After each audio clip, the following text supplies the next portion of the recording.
Chapter number 4, बेदारी, awakening. जब सिद्धार्थ उस झुंड से निकला जहां बुद्ध कामिल तरीन हस्ती पीछे रह गए और जहां गोविंद भी पीछे रह गया था, तो उसे यूं महसूस हुआ जैसे उसकी पिछली जिंदगी भी उसी झुंड में कहीं रह गई है। वो इस एहसास में गहरा डूबा नदी के साथ आहिस्ता आहिस्ता चलता रहा, जैसे किसी गहरे पानी में नीचे तक उतरकर उस जज्बे की जड़ों तक पहुंच रहा हो। उसे लगा कि असल में सोच का मतलब ही ये है कि किसी जज्बे की जड़ों को पहचान लिया जाए, क्योंकि इसी तरह एहसास बसीरत में बदलता है, ज़ाय नहीं होता, बल्कि अपनी असल को फैलाता और अंदर का नूर खारिज करता है। चलते चलते सिद्धार्थ को एहसास हुआ कि अब वो नौजवान नहीं रहा, बल्कि एक मर्द बन चुका है। उसने महसूस किया कि जैसे सांप अपनी पुरानी खाल उतारता है, वैसे ही कुछ उसके अंदर से निकल गया है। वो ख्वाहिश जो बरसों उसके साथ रही थी, उस्ताद ढूंढने, मुर्शिद ढूंढने, गुरु ढूंढने और उससे तालीम लेने की ख्वाहिश। उसने अपने सफर का आखिरी उस्ताद भी छोड़ दिया था, सबसे बुलंद और दाना उस्ताद, मुकद्दस तरीन हस्ती बुद्ध, और उसका उपदेश भी कबूल न किया। वो सोचता गया और उसके कदम मजीद सुस्त होते गए। आखिर तुम तालीम और उस्तादों से क्या सीखना चाहते थे, और जो कुछ उन्होंने तुम्हें सिखाया उसमें क्या कमी रह गई? उसने खुद ही जवाब दिया, ये खुद था जिसका मतलब और फितरत मैं जानना चाहता था। इसी खुद से मैं भागना चाहता था, इसे मिटाना चाहता था, मगर मैं इसे खत्म ना कर सका, बस धोखा दे सका या इससे छुप सका। वाकई दुनिया की किसी भी चीज ने मेरे जहन को इतना नहीं घुमाया जितना इस मैं ने। ये पहली कि मैं जिंदा हूँ, मैं एक हूँ, सबसे अलग और जुदा हूँ, कि मैं सिद्धार्थ हूँ, और दुनिया की हर चीज के बारे में मैं कुछ न कुछ जानता हूँ, मगर अपने बारे में सबसे कम जानता हूँ। ये ख्याल उस पर छा गया और वो चलते चलते रुक गया। फौरन ही एक नया ख्याल उभरा कि मैं अपने बारे में कुछ नहीं जानता, कि सिद्धार्थ मेरे लिए एक अजनबी है। उसकी वाहिद वजह यह है कि मैं खुद से डरता रहा, खुद से भागता रहा, मैं आत्मा तलाश करता रहा, बरहमन तलाश करता रहा, अपने मैं को टुकड़ों में काट कर उसका सबसे अंदर का दाना तलाश करना चाहता रहा। वो दाना जो हर छिलके के बीच में होता है, आत्मा, जिंदगी, उलूहियत। लेकिन इस जुस्तजू में मैं खुद को ही खो बैठा। सिद्धार्थ ने सर उठाया और इर्द गिर्द देखा।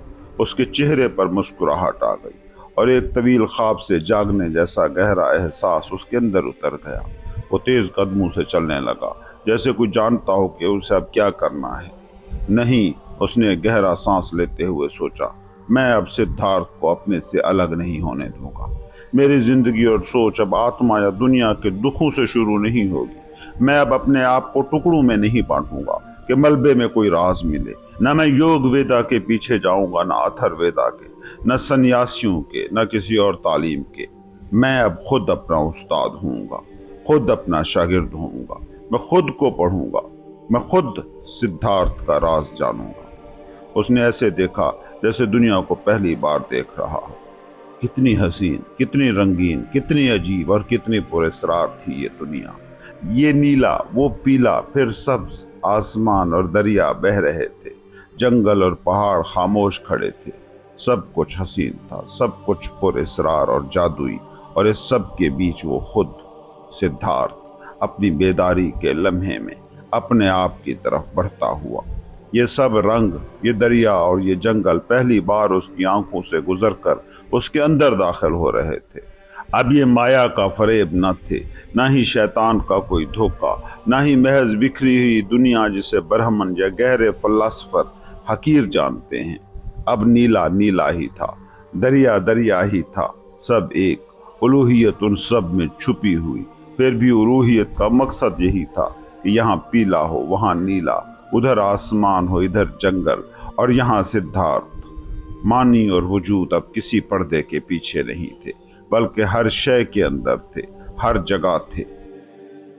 क्या बहरा और बेहिस रहा हूं मैं, वो तेज कदमों से चलते हुए सोच रहा था।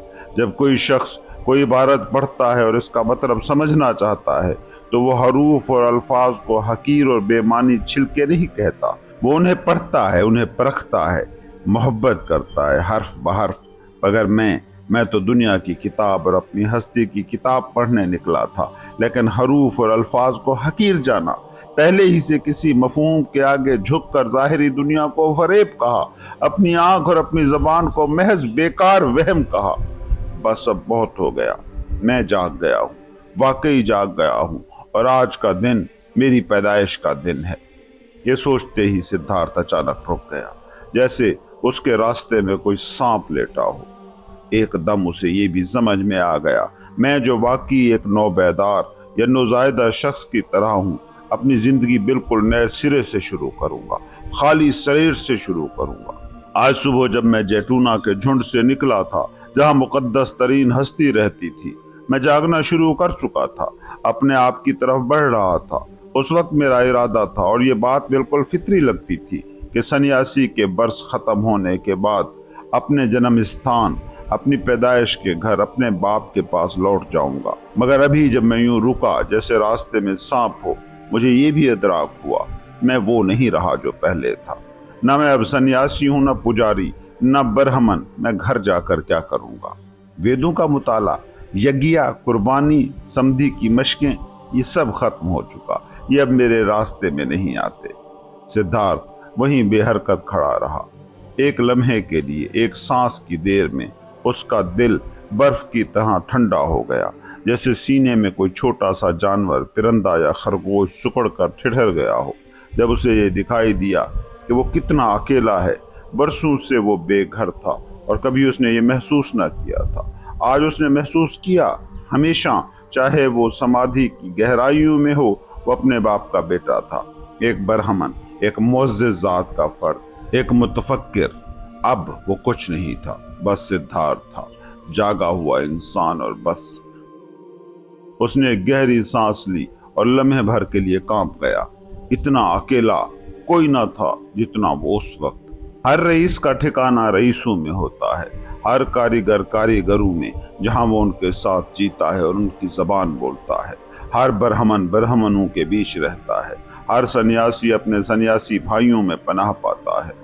जंगल का गुमनाम तरीन जोगी भी बिल्कुल अकेला नहीं होता, वो भी किसी न किसी तबके में शामिल होता है जो उसका घर होता है। गोविंद भिक्षु बन चुका है और 1000 भिक्षु उसके भाई थे, उसका लिबास पहनते थे, उसके अकीदे रखते थे, उसकी जबान बोलते थे। मगर वो सिद्धार्थ, वो कहाँ का था? किसकी जिंदगी में शरीक था? किसकी जबान वो बोलता? उसी लम्हे से जब उसके इर्द गिर्द की दुनिया पिघल गई और वो आसमान में तन्हा सितारे की मानद रह गया, उस सर्द और उदास लम्हे में सिद्धार्थ और भी मजबूत खुद बनकर निकला, मजीद ठोस। उसे लगा ये जागने का आखिरी कपकपा था, जन्म का आखिरी दर्द, और फौरन वो फिर चलने लगा, तेज और बेताब कदमों से, मगर अब घर की तरफ नहीं, न बाप की तरफ, न पीछे की तरफ। Chapter number 5, Kamala. सिद्धार्थ अपनी राह पर हर कदम के साथ नई चीजें सीख रहा था, क्योंकि दुनिया बदल चुकी थी और उसका दिल मसहूर था। वो देखता कि सूरज पहाड़ों के सब्ज जंगलात के ऊपर से उभरता है और दूर खजूरों की कतारों वाले साहिल के पीछे डूबता है। रात को आसमान पर सितारे कतारों में जुड़े दिखाई देते हैं और हिलाल माह नीले समंदर पर बहती कश्ती की मानंद तैरता। उसने दरख्त, सितारे, जानवर, बादल, कौसे कज़ाह, चट्टानें, जड़ी बूटियां और फूल, नदी और दरिया, सुबह की झाड़ियों में चमकता उसका कतरा और दूर नीले और मध्यम पहाड़ देखे। परिंदे गा रहे थे, शहद की मक्खियां भी, और धान के खेतों में हवा चांदी की तरह बह रही थी। ये सब रंग बिरंगी और मुतनव्वे चीजें हमेशा से मौजूद थी। सूरज और चांद हमेशा से चमक रहे थे, दरिया हमेशा से बह रहे थे, मक्खियां हमेशा से भिन भिन आ रही थी। मगर पहले ये सब सिद्धार्थ के लिए महज एक धोखा आमेज पर्दा थे, जिन्हें वो शक की नजर से देखता, जहन से चीर कर फना करता, क्योंकि उसके नजदीक ये असल हस्ती नहीं थे। असल तो इससे मावरा थी, मगर अब उसकी आजाद आंख इस दुनिया में ठहरती थी, नजर आती चीजों को पहचानती थी और इसी में एक घर ढूंढ रही थी। अब वो हस्ती को तलाश नहीं कर रहा था, न ही कोशिश उस पार के लिए, बियॉन्ड के लिए कर रहा था। کتنا خوبصورت ہے یہ جہاں جب اسے تلاش کے بغیر دیکھا جائے، بس دیکھا جائے سادگی اور معصومیت سے۔ کتنا حسین تھا چاند اور ستارے، ندی اور اس کا کنارہ، جنگل اور اس کی چٹانیں، بکری اور رنگین بھمرا، پھول اور تتلی۔ کتنا خوب تھا یوں چلنا جیسے کوئی بچہ ہو، اتنا جاگا ہوا، اتنا قریب کی چیزوں کے لیے کھلا، شک سے آزاد۔ سورج کی دھوپ اس کے سر پر اب کچھ اور طرح جلتی تھی، جنگل کا سایہ اور طرح سے ٹھنڈک دے رہا تھا، چشمے اور حوض کا پانی اور ذائقہ رکھتا تھا، کدو اور کیلے کے ذائقے اور ہو گئے تھے۔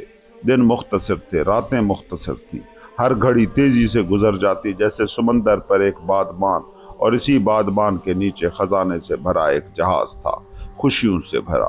سدھارتھ نے ایک جھنڈ بندروں کو جنگل کی اونچی چھت میں سب سے بلند شاخوں پر سفر کرتے دیکھا اور ان کی وحشی جوش بھری صدائیں سنی۔ اس نے دیکھا کہ ایک نر بھیر مینڈھا ایک بھیڑ کا پیچھا کرتا ہے اور اسی سے ملاپ کرتا ہے۔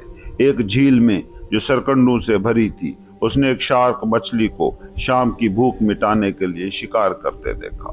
چھوٹی مچھلیوں کے پورے غول اس کے سامنے پانی سے گھبرا کر چھلانگ لگاتے، چمکتے لپکتے، طاقت اور جنون کی خوشبو ان بھنوروں کے اوپر پھیلی تھی جو یہ انتھک شکاری اپنے پیچھے چھوڑتا جاتا تھا۔ یہ سب ہمیشہ سے تھا مگر وہ انہیں نہیں دیکھتا تھا، وہ خود موجود نہ تھا، اب وہ موجود تھا، اب وہ شامل تھا۔ روشنی اور سائے اس کی آنکھوں سے گزرتے تھے، چاند اور ستارے اس کے دل سے گزر کر جا رہے تھے۔ چلتے چلتے وہ جیٹونا کے باغ کی سب باتیں یاد کرنے لگا، وہ تعلیم جو وہاں اس نے سنی، وہ خدائی بدھ گووند سے رخصتی اور اس مقدس ہستی سے گفتگو۔ اس نے ان الفاظ کو یاد کیا جو اس نے اس مقدس ہستی سے کہے تھے، ایک ایک لفظ، اور حیرت سے سوچا کہ اس نے وہ باتیں کہی تھی جو خود اسے بھی پوری طرح معلوم نہ تھی۔ جو کچھ اس نے گوتم سے کہا تھا کہ بدھ کا اصل خزانہ اور راز اس کی تعلیم نہیں بلکہ وہ ناقابل بیان، ناقابل تعلیم تجربات ہیں جو بیداری کے لمحے میں اس نے محسوس کیے۔ یہی تو وہ تھا جسے وہ خود اب جینے جا رہا تھا، اور ابھی شروع ہی کیا تھا، اب اسے خود کو جینا تھا۔ یقیناً وہ عرصے سے جانتا تھا کہ اس کا خود آتمن ہے جو برہمن کے ازلی جوہر کے برابر ہے، مگر وہ اس خود کو کبھی نہ پا سکا تھا کیونکہ وہ اسے سوچ کے جال سے پکڑنا چاہتا تھا۔ اگرچہ جسم خود نہیں اور نہ ہی حواس کا کھیل، مگر یہ خود نہ تو سوچ تھا، نہ ذہن، نہ سیکھ کر جمع کی گئی حکمت، نہ پرانی باتوں سے نئی باتیں تراشنے کا ہنر۔ نہیں، سوچ بھی اسی دنیا میں تھی۔ کوئی منزل اس طرح نہیں مل سکتی تھی کہ حواس کے وقتی خود کو تو مار دیا جائے اور سوچ کے وقتی خود کو بڑھاوا دیا جائے۔ سوچ اور حواس دونوں اچھے تھے، اصل مفہوم ان کے پیچھے چھپا تھا۔ دونوں کو سننا تھا، کھیلنا تھا، نہ حقیر جاننا تھا نہ حد سے زیادہ اہم، کیونکہ دونوں میں اندرونی جوہر کی خفیہ آواز سنائی دے سکتی تھی۔ وہ صرف اسی کا خواہش مند ہوگا جو یہ آواز حکم دے گا، اور صرف وہی کرے گا جو یہ آواز مشورہ دے گی۔ گوتم اس لمحہ عظیم میں اس درخت کے نیچے کیوں بیٹھا تھا جہاں اس پر اویکننگ، بیداری نازل ہوئی؟ اس نے ایک آواز سنی تھی، اپنے ہی دل کی آواز، جس نے کہا یہاں بیٹھ، اور اس نے خود کو نہ تو سخت ریاضت کے حوالے کیا، نہ قربانی، نہ غسل، نہ دعا کے، نہ کھانے پینے کے، نہ سونے جاگنے کے، بلکہ اس آواز کی اطاعت کی۔ یوں اطاعت کرنا، باہر سے نہیں بلکہ صرف اندر کی آواز سے، ہر لمحہ تیار رہنا، یہی بھلا تھا، یہی ضروری تھا، اس کے سوا کچھ ضروری نہ تھا۔ رات کے وقت جب وہ ایک کشتی باندھ کے کچے گھاس کی جھونپڑی میں دریا کنارے سو رہا تھا، سدھارتھ نے خواب دیکھا۔ گووند اس کے سامنے کھڑا تھا، زرد چوگا پہنے جیسے کہ ایک سنیاسی پہنتا ہے۔ اس کا چہرہ اداس تھا اور وہ اداسی سے بولا، تم نے مجھے کیوں چھوڑا؟ سدھارتھ نے اسے گلے لگایا، بازوؤں میں بھرا، مگر جب اسے سینے سے لگایا اور چوما تو وہ گووند نہ رہا بلکہ ایک عورت بن گئی۔ سدھارتھ اس کے سینے سے لپٹ گیا۔ جب وہ جاگا تو دریا کا ہلکا سا اجالا جھونپڑی کے دروازے سے اندر آ رہا تھا، اور جنگل سے ایک الو کی گہری اور سریلی آواز سنائی دے رہی تھی۔ صبح ہوتے ہی سدھارتھ نے اپنے میزبان کشتی بان سے کہا کہ وہ اسے اس دریا کے پار پہنچا دے۔ کشتی بان نے بانس کی بیڑی پر بٹھا کر اسے پار پہنچایا۔ پانی کا وسیع پھیلاؤ صبح کی لالی میں سرخ چمک رہا تھا۔ سدھارتھ نے کہا، دریا خوبصورت ہے۔ کشتی بان نے جواب دیا، ہاں یہ دریا بہت خوبصورت ہے، میں اسے سب سے بڑھ کر چاہتا ہوں۔ میں نے اکثر اس کی آواز سنی ہے، اس کی آنکھوں میں جھانکا ہے और हमेशा इससे कुछ न कुछ सीखा है। दरिया से बहुत कुछ सीखा जा सकता है। सिद्धार्थ ने कहा, मैं तुम्हारा शुक्रगुजार हूँ मोहसिन। मेरे पास तुम्हें देने के लिए कोई तोहफा नहीं, न कोई मजदूरी। मैं एक बेघर आदमी हूँ, ब्राह्मण का बेटा और सन्यासी। कश्तीबान बोला, ये मैंने खुद देखा है, और मैंने तुमसे न उजरत की उम्मीद रखी न तोहफे की। तुम किसी और वक्त मुझे तोहफा दोगे। सिद्धार्थ मुस्कुराकर बोला, क्या तुम ऐसा समझते हो? कश्तीबान ने कहा, यकीनन, ये भी मैंने दरिया से सीखा है। सब कुछ वापस आता है। तुम भी सन्यासी, तुम भी वापस आओगे। और अब अलविदा। तुम्हारी दोस्ती ही मेरा इनाम हो। जब देवताओं को नजर दो तो मुझे याद रखना। मुस्कुराते हुए वो जुदा हुआ। सिद्धार्थ के दिल में कश्तीबान की दोस्ती और नरमी पर खुशी थी। उसने सोचा, ये गोविंद जैसा है। रास्ते में मिलने वाले सब लोग गोविंद जैसे हैं, शुक्रगुजार, चाहे शुक्रगुजारी का सबब उनके पास ना हो। सब नर्म खू हैं, दोस्त बनने के ख्वाहिशमंद, हुक्म मानने वाले, कम सोचने वाले। ये लोग बच्चे हैं। दोपहर के वक्त वो एक गांव से गुजरा। मट्टी की झोंपड़ी के सामने बच्चे कद्दू के बीज और छिलकों से खेल रहे थे, चीख रहे थे, एक दूसरे से उलझ रहे थे। मगर अजनबी सन्यासियों को देखकर सब भाग गए। गांव के आखिर में रास्ता एक नदी से गुजरता था और किनारे पर एक नौजवान औरत कपड़े धो रही थी। सिद्धार्थ ने सलाम किया तो उसने सर उठाया और मुस्कुराहट में आंखों की सफेदी चमका दी। उसने मुसाफिर का सा आशीर्वाद दिया और शहर का रास्ता पूछा। वो खड़ी हुई, उसके नम होंठ जवान चेहरे में चमक रहे थे। हंसी मजाक में पूछने लगी कि क्या उसने कुछ खाया है, और क्या ये सच है कि सन्यासी जंगल में अकेले सोते हैं और औरतों को साथ रखने की इजाजत नहीं होती। बात करते हुए उसने अपना बायां पांव उसके दाएं पांव पर रखा और वो इशारा किया जो औरत मर्द को दरख्त पर चढ़ने जैसी लज्जत की दावत देते वक्त करती है। सिद्धार्थ के खून में गर्मी दौड़ती गई और उसी लम्हे उसे अपना ख्वाब याद आया। वो झुककर उसके सीने से लग गया। ऊपर देखा तो उसके चेहरे पर ख्वाहिश की लहर थी। आंखें नीम बा और मिन्नत भरे अंदाज में उसकी तरफ देख रही थी। सिद्धार्थ भी ख्वाहिश से भर गया और उसका जिस्म बेदार होने लगा। मगर चूंकि उसने कभी औरत को छुआ ना था, एक लम्हे को हिचकिचाया और उसी लम्हे उसने वो आवाज सुनी जिसने उसे हिला दिया, उसके अंदर की आवाज। और उस आवाज ने कहा, नहीं। फौरन उस औरत का चेहरे का जादू टूट गया। अब उसे बस एक जानवर की गर्म आंखों की नमी दिखाई दी। नरमी से उसका गाल सहलाया, फिर मुड़कर हल्के कदमों से बांसों की झाड़ियों में गायब हो गया और औरत हसरत ज़दा रह गई। शाम से पहले वो एक बड़े शहर में पहुंचा और खुश हुआ क्योंकि उसे लोगों के दरमियान रहने की ख्वाहिश थी। वो मुद्दत से जंगल में था और कश्तीबान की झोंपड़ी वो पहला मकान था जहां उसने रात गुजारी थी। शहर के बाहर एक खूबसूरत बाड़ से गहरे बाग के करीब राहरों ने नौकरों और लौंडियों का एक छोटा सा काफिला देखा जो टोकरियों से लदे हुए थे। उनके दरमियान में 4 कहारों के कंधों पर एक शानदार पालकी थी जिसमें सुर्ख गाव तकियों पर बैठी थी उनकी मालकर, एक शोख रंग छतरी के नीचे। सिद्धार्थ बाग के दरवाजे पर खड़ा उस जुलूस को देखता रहा। उसने नौकर देखे, लौंडियां देखी, टोकरियां, पालकी और उस औरत को जो उसमें बैठी थी। उसके घने सियाह बाल ऊंचे जूड़े की सूरत में बंधे थे। चेहरा निहायत नाजुक, गोरा और जिहानत से रोशन था। लब सुर्ख थे जैसे 2 हिस्सों में चिरा हुआ अंजीर। भवें तराशी और स्याही से मेहराब की तरह उभरी हुई। गहरी आंखें चालाक और होशियार। लंबी गोरी गर्दन जो सब्ज और सुनहरी चूहे से निकलती थी और नाजुक और दराज हाथ जिनकी कलाइयों पर मोटे सुनहरी कंगन जगमगा रहे थे। सिद्धार्थ ने देखा कि वो कितनी हसीन है और उसका दिल खुशी से भर गया। गहराई से झुककर उसने ताज़ीम की और जब सीधा हुआ तो एक लम्हे को उसके ज़हीन चेहरे को देखा। मेहराबदार भवों के नीचे चमकती आंखों को पढ़ा और एक अनजान खुशबू का झोंका महसूस किया। मुस्कुराती हुई हसीन औरत ने हल्का सा इशारा किया और फिर अपने खुद्दाम के हमराह बाग में दाखिल हो गई। सिद्धार्थ ने सोचा, कितना अच्छा शगुन है कि मेरा शहर में कदम रखते ही ये मंजर देखने को मिला। उसका जी चाहा फौरन बाग में चला जाए, मगर फिर रुक गया। अब उसे याद आया कि बाग के दरवाजे पर खड़े नौकर और लौंडियां उसे किस नज़र से देख रहे थे, कितनी हकारत, कितने शक और कितनी नापसंदीदगी से। अभी भी मैं एक सन्यासी हूँ, उसने सोचा, एक तपस्वी और भिक्षु। मैं इस हाल में बाग में नहीं जा सकता। वो खुद पर ही हंस दिया। उसने अगले राहगीर से इस बाग और इस औरत का हाल पूछा और उसने जाना कि ये कमाला का बाग है, मशहूर तवाइफ, और बाग के अलावा शहर में उसका एक मकान भी है। फिर वो शहर में दाखिल हुआ। अब उसके सामने एक हदफ था। इस हदफ के लिए वो शहर के बहाव में बह गया।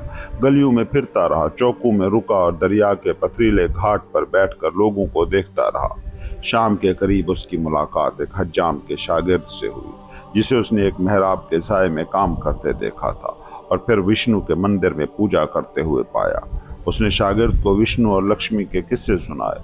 उस रात वो दरिया के किनारे सोया जहाँ कश्तियाँ बंधी हुई थीं, और सुबह सवेरे दुकान खुलने से पहले उसने हज्जाम के शागिर्द से अपनी दाढ़ी साफ करवाई, बाल कटवाए और संवारे और खुशबूदार तेल लगवाया। फिर वो दरिया में नहाने के लिए उतरा। दोपहर ढलने को थी जब हसीन कमाला अपनी पालकी में बैठकर बाग के दरवाजे पर पहुंचे। सिद्धार्थ वहां खड़ा था। उसने झुककर सलाम किया और इसके जवाब में कमाला ने भी सलाम किया। फिर उसने काफले के सबसे पीछे चलते हुए खादिम को इशारा किया और कहा कि अपनी मालकन से जाकर कह दो एक नौजवान बरहमन उससे मिलना चाहता है। कुछ देर बाद खादिम लौटा और सिद्धार्थ को अंदर ले गया, जहां कमाला एक छप्परदार पवेलियन में दीवान पर टेक लगाए बैठी थी। खादिम उन्हें तन्हा छोड़कर चला गया। क्या तुम वही शख्स हो जो कल मुझसे मिले थे और सलाम किया था? कमाला ने पूछा। जी हाँ, मैंने कल आपको देखा और सलाम किया था, मगर कल तुम्हारी दाढ़ी थी, बाल लंबे थे और इनमें गर्द जमी थी। क्या ये दुरुस्त है? आपने बड़ी बारीक बीनी से देखा, ये सब आपने ठीक पहचाना। आपने सिद्धार्थ को देखा था, जो एक ब्राह्मण का बेटा था, जो घर छोड़कर सन्यासी बना था और 3 बरस तक सन्यासी रहा। लेकिन अब मैंने वो राह छोड़ दी है और इस शहर आया हूँ, और यहाँ आते ही सबसे पहली औरत जो मैंने देखी वो आप थी। मैं आपको ये बताने आया हूँ कमाला, आप वो पहली औरत हैं जिनसे मैंने बगैर नज़र झुकाए बात की है। अब कभी भी मैं खूबसूरत औरत को देखकर नज़र नहीं चुराऊंगा। कमाला ने मुस्कुराकर मोर पंख का पंखा घुमाया। तो क्या सिर्फ ये कहने के लिए आए थे सिद्धार्थ? ये कहने और इस हुस्न का शुक्रिया अदा करने जिसका आप पैकर हैं। और अगर आप बुरा ना माने तो मैं चाहूँगा कि आप मेरी दोस्त और उस्ताद बने, क्योंकि मैं इस फन के बारे में कुछ नहीं जानता जिसमें आप माहिर हैं। ये सुनकर कमाला हंस पड़ी। आज तक कभी कोई सन्यासी जंगल से निकलकर मुझसे ये सीखने नहीं आया। कभी कोई सन्यासी जिसके लंबे बाल हों और पुराना चीथड़ा पहने हुए हो मेरे पास नहीं आया। हाँ, बहुत से जवान आते हैं, उनमें ब्राह्मणों के बेटे भी होते हैं, लेकिन वो खूबसूरत कपड़ों में आते हैं, उम्दा जूते पहनते हैं, बालों में खुशबू लगाते हैं और बटवे में सोना रखते हैं। ये होते हैं वो जो मेरे पास आते हैं सन्यासी। सिद्धार्थ बोला, मैं तो अभी से तुमसे सीखना शुरू भी कर चुका हूँ। कल ही मैंने कुछ सीख लिया था। मैंने अपनी दाढ़ी साफ कर दी, बालों को कंघी करके तेल लगा लिया। अब बस थोड़ा सा ही बाकी है। शानदार औरत, अच्छे कपड़े, अच्छे जूते और थैली में रकम। जान लो कि सिद्धार्थ ने इससे कहीं मुश्किल काम पहले कर रखे हैं और उनमें कामयाब भी हुआ है। तो क्या ये मामूली सी ख्वाहिश पूरी करने में वो नाकाम हो जाएगा कि तुम्हारा दोस्त बने और तुमसे मोहब्बत का फन सीखे? तुम मुझे एक तैयार शागिर्द पाओगी कामला।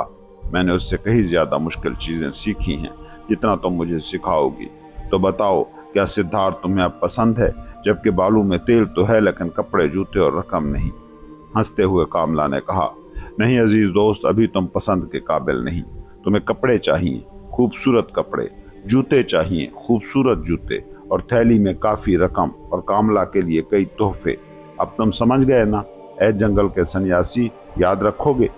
यकीनन याद रखूंगा, सिद्धार्थ ने कहा। ऐसे लबू से निकले हुए अल्फाज को कौन भुला सकता है? तुम्हारा मुंह तो आधे कटे हुए इंजीर जैसा है कामला। मेरा मुंह भी ताज़ा और लाल है। ये तुम्हारे साथ खूब जचेगा, तुम देखोगी। मगर बताओ खूबसूरत कामला, क्या तुम्हें सन्यासी से बिल्कुल डर नहीं जो मोहब्बत के फन को सीखने आया है? मैं सन्यासी से क्यों डरूं? इस बेवकूफ़ सन्यासी से जो जंगल में गीदड़ों के दरमियान रहा है और जिसे अब तक ये पता नहीं कि औरत क्या होती है। ओहो, मगर ये सन्यासी ताकतवर है और किसी से नहीं डरता। वो तुम्हें ज़बरदस्ती भी ले जा सकता है, वो तुम्हें उठा कर ले जा सकता है, तुम्हें नुकसान पहुंचा सकता है। नहीं सन्यासी, मुझे इसका खौफ नहीं। क्या कभी किसी सन्यासी या ब्राह्मण को ये डर हुआ कि कोई आकर उससे उसका इल्म, उसकी परहेजगारी, उसका तकवा, उसके गहरे ख्यालात छीन लेगा? نہیں، کیونکہ یہ سب اس کی اپنی ملکیت ہیں اور وہ خود طے کرتا ہے کہ کس کو اور کتنا دینا ہے۔ بالکل ایسے ہی کاملہ اور محبت کی لذتوں کا ساتھ ہے۔ کاملہ کے ہونٹ خوبصورت اور سرخ ہیں، لیکن اگر تم نے اسے اس کی مرضی کے بغیر چومنے کی کوشش کی تو اس سے ذرا بھی مٹھاس نہیں پاؤ گے، چاہے اس میں مٹھاس بہت ہو۔ تم اختیار شاگرد ہو سدھارتھ، تو یہ بھی سیکھ لو، محبت کو مانگا جا سکتا ہے، خریدا جا سکتا ہے یا تحفے کے طور پر پایا جا سکتا ہے۔ اسے سڑک پر بھی مل سکتے ہو، لیکن اسے چرا نہیں سکتے۔ تمہارا یہ خیال غلط ہے۔ یہ افسوس کی بات ہوگی کہ اگر تم جیسے خوبصورت جوان نے کام کو غلط طریقے سے شروع کیا۔ سدھارتھ مسکراتے ہوئے جھک گیا۔ یقیناً یہ افسوس کی بات ہوگی کاملا، تم بالکل صحیح کہہ رہی ہو، ایک بڑا افسوس۔ نہیں، تمہارے ہونٹوں کی مٹھاس کا ایک قطرہ بھی ضائع نہیں ہوگا اور تم میرے ہونٹوں کی ساری مٹھاس چکھو گی۔ آؤ یہ طے کریں، سدھارتھ دوبارہ تب آئے گا جب اس کے پاس وہ سب کچھ ہوگا جو ابھی نہیں ہے، کپڑے، جوتے اور رقم۔ لیکن بتاؤ حسین کاملا، کیا تم مجھے ایک اور مشورہ نہیں دو گی؟ مشورہ؟ کیوں نہیں؟ کون جنگل کے گیدڑوں سے آئے غریب نادان سنیاسی کو مشورہ دینے سے انکار کرے گا؟ تو مشورہ دو، یہ تینوں چیزیں میں سب سے جلدی کہاں پا سکتا ہوں؟ دوست، یہ تو وہ بات ہے جو بہت سے لوگ جاننا چاہیں گے۔ تمہیں وہی کرنا ہوگا جو تم کرنا جانتے ہو، اور بدلے میں لوگ تمہیں رقم، کپڑے اور جوتے دیں گے۔ ایک غریب آدمی کے لیے رقم پانے کا کوئی اور راستہ نہیں۔ تو بتاؤ تم کیا کر سکتے ہو؟ میں سوچ سکتا ہوں، میں انتظار کر سکتا ہوں، میں بھوکا رہ سکتا ہوں، بس اتنا ہی۔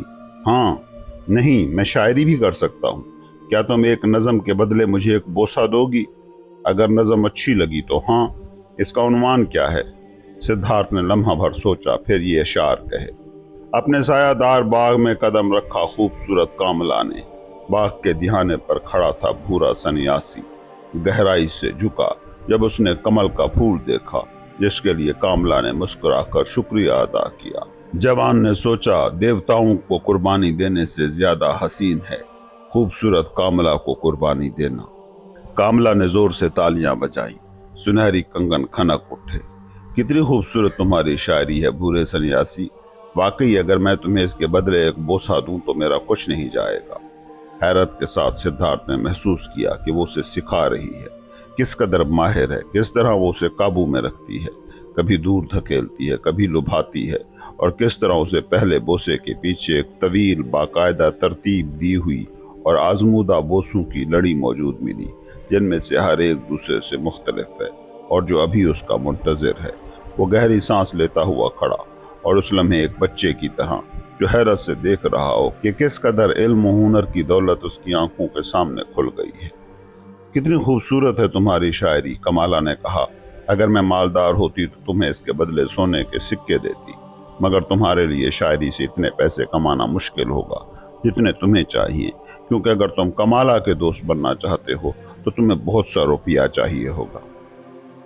تم کس قدر خوب بوسہ دیتی ہو کمالا، سدھارتھ نے ہکلاتے ہوئے کہا۔ ہاں، میں اچھا بوسہ دیتی ہوں، اور اسی لیے مجھے کپڑوں، جوتوں، کنگنوں یا کسی اور خوبصورت چیز کی کمی نہیں ہے۔ مگر تمہارا کیا بنے گا؟ کیا تم سوچنے، روزہ رکھنے اور شاعری کرنے کے سوا کچھ اور نہیں جانتے؟ میں ویدوں کے گیت جانتا ہوں، سدھارتھ نے کہا، مگر اب میں انہیں گانا نہیں چاہتا۔ میں جادوئی منتر جانتا ہوں، مگر اب میں انہیں پڑھنا نہیں چاہتا۔ رک جاؤ، کمالا نے اسے ٹوکا۔ کیا تم پڑھ اور لکھ سکتے ہو؟ یقیناً میں پڑھ لکھ سکتا ہوں، بہت سے لوگ یہ کر سکتے ہیں، زیادہ تر نہیں کر سکتے، میں بھی نہیں کر سکتی۔ یہ بہت اچھا ہے کہ تم پڑھ اور لکھ سکتے ہو، بہت اچھا، اور منتر بھی تمہارے کام آئیں گے۔ اسی وقت ایک خادمہ دوڑتی ہوئی آئی اور اپنی مالکن کے کان میں کچھ کہا۔ مجھے ایک مہمان کو ملنا ہے، کمالا بولی، جلدی سے یہاں سے غائب ہو جاؤ۔ سدھارتھ، یاد رکھو کوئی یہ نہ دیکھے کہ تم یہاں تھے، کل میں تمہیں دوبارہ ملوں گی۔ اس نے خادمہ کو حکم دیا کہ دیندار برہمن کو ایک سفید چادر دے دو۔ کچھ پتہ نہ چلا کہ کب سدھارتھ خود کو خادمہ کے ساتھ خفیہ راستے سے ایک باغیچے کے مکان میں پاتا ہے، جہاں اسے ایک چادر دی گئی، پھر اسے جھاڑیوں میں لے جا کر سخت تاکید کی گئی کہ فوراً اور بغیر کسی کو دیکھے باغ سے نکل جائے۔ وہ خوشی خوشی اس کی بات مان گیا۔ جنگل کی زندگی کا عادی ہونے کی وجہ سے وہ بغیر آواز کیے باغ سے نکل کر باڑ پار کر گیا۔ خوشی سے بھرپور وہ شہر واپس لوٹا، سفید چادر کو بغل میں دبائے۔ مسافروں کی ایک سرائے میں وہ دروازے پر کھڑا ہوا، خاموشی سے کھانا مانگا، खामोशी से एक चावल की रोटी ली। शायद कल ही से मैं खाना मांगना छोड़ दूंगा, उसने सोचा। अचानक उसके अंदर गरूर की लहर उठी। वो अब सन्यासी नहीं रहा था, अब उसके लिए भीख मांगना मुनासिब न था।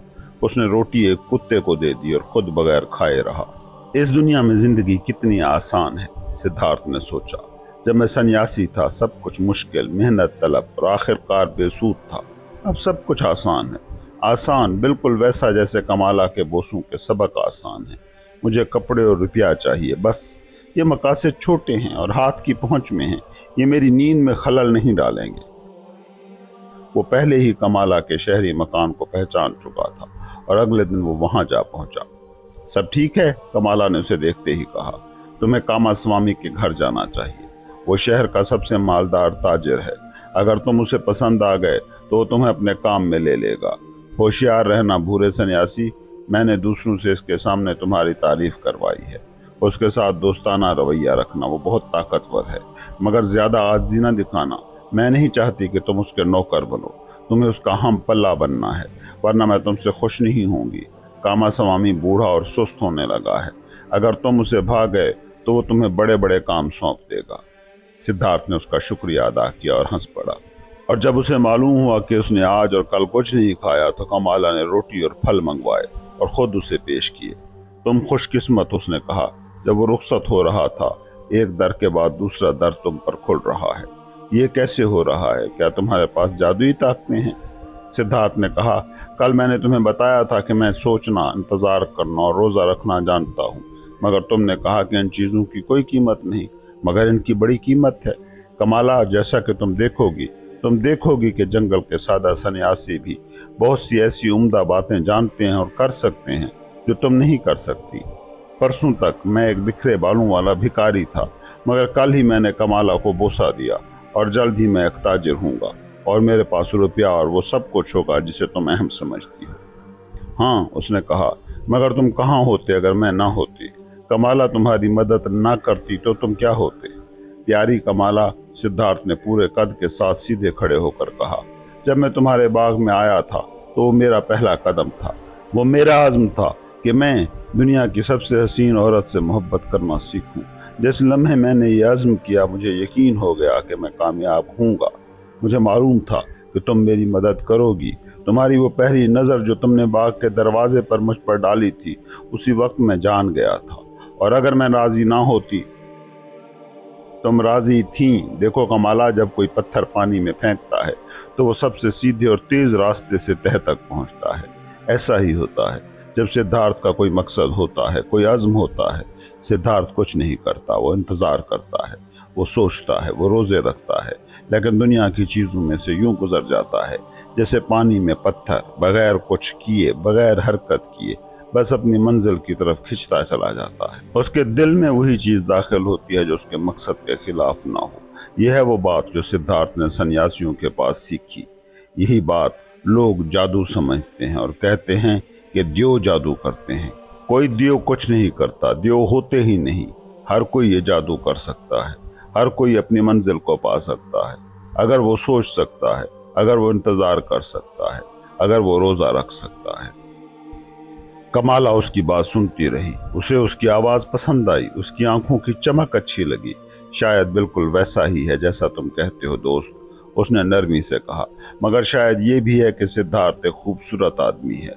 उसकी सूरत औरतों को भली लगती है और इसी वजह से उसके नसीब खुलते हैं।